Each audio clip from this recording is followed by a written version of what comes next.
Target for Rage, also known as Detention, the Siege at Johnson High, was a 1997 made-for-TV film starring Rick Schroeder, Henry Winkler, and Freddie Prinze Jr. Now, this movie it does have its flaws, and it does have just a couple of strengths that keep it above water. For instance, the movie really only has the two big things that the movie has going for it are the performances by Schroeder and Winkler. The movie does have Freddie Prinze Jr. and his star power in this is pretty good, but I've never really been a big fan of Prinze Jr.'s acting.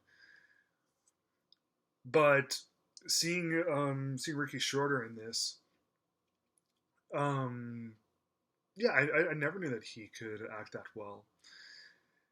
Well, in 1980, Schroeder did. He played Little Lord Fauntleroy with Alec Guinness, and I totally loved him in that. But he's such a lovable, fuzzy kid in that, and this one is quite a dark and disturbing hostage film. So yeah, how could Rick Schroeder do like the Silver Spoons and Little Lord Fauntleroy stuff, but still have enough range in himself and enough skill to pull off something so different? He does it. I don't know how, but he did it. Now, with Henry Winkler, I knew that he had it in him to do a great job in this. But ultimately, the crowning work in this is Ricky Schroeder. He should have been nominated for an Emmy. I think if he wasn't, I'm not sure. I didn't memorize the awards, but yeah, he was really good in this. He kind of looks a little bit like a young Aaron Carter, or when Aaron Carter was like a teenager or like in his early 20s. That's how Ricky Schroeder looks in this, and yeah, he's just awesome in this. So, the movie it's basically a fictional retelling of this other siege that happened in a high school.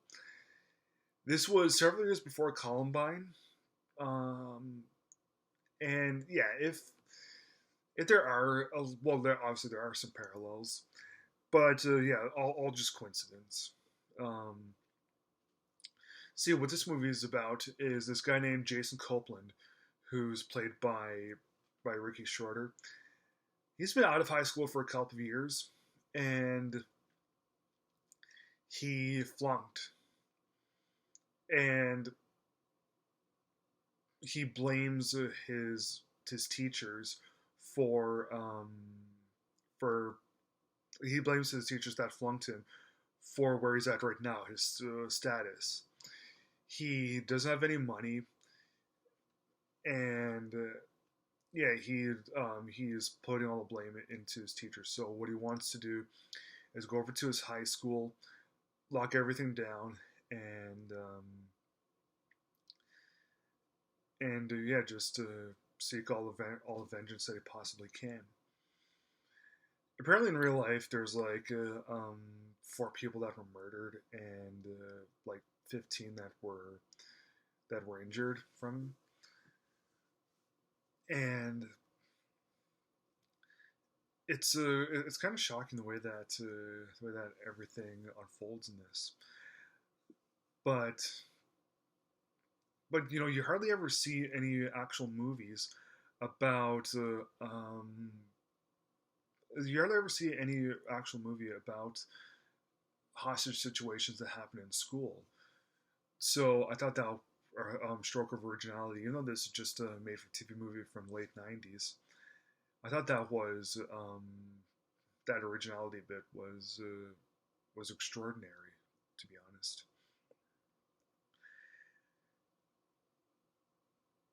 So when he comes to the school, he has the shotgun and he well lets off several rounds, and he ends up getting quite a few people there. I think there's like maybe 70 or 80 people that he ends up putting the um, into the music room. That's going to be like the headquarters of the whole thing.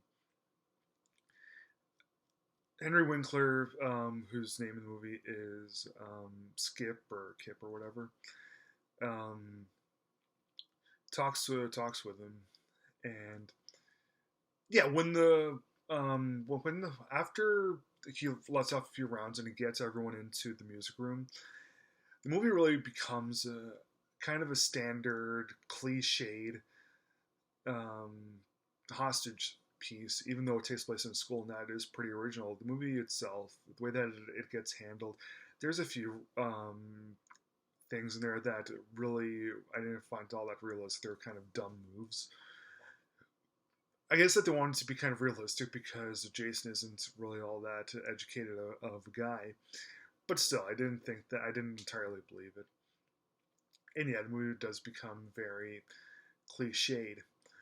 But when Henry Winkler actually comes onto the PA, well, not on the PA, but on the phone, and he talks with Jason.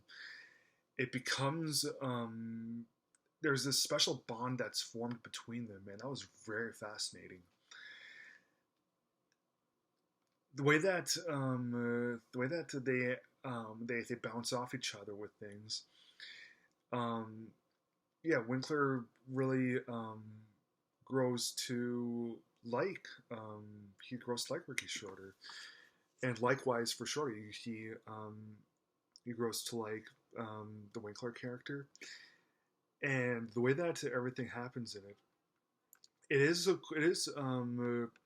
quite good. Like there's the special bond that's formed between them was was really good. The way that he talks the Jason character, well, Ricky Shorter's character Jason, into giving up, surrendering himself, I thought was excellent. Actually, even though the movie does get to be quite cliched, like in terms of its hostage bit, and there's some bits of bad acting. Well, not bad acting, but some bad writing that happens in it. The movie does keep its head is kept above water by, especially by the performance of Ricky Schroeder. He outdoes everyone in this. So yeah, Ricky Schroeder, the Fonz, and the the little bit of friendship that's formed between them. Those keep this movie above water. Without those things, then we would have been just a very run of the mill and not good at all. But because of those things, I really enjoyed this film. 3 stars.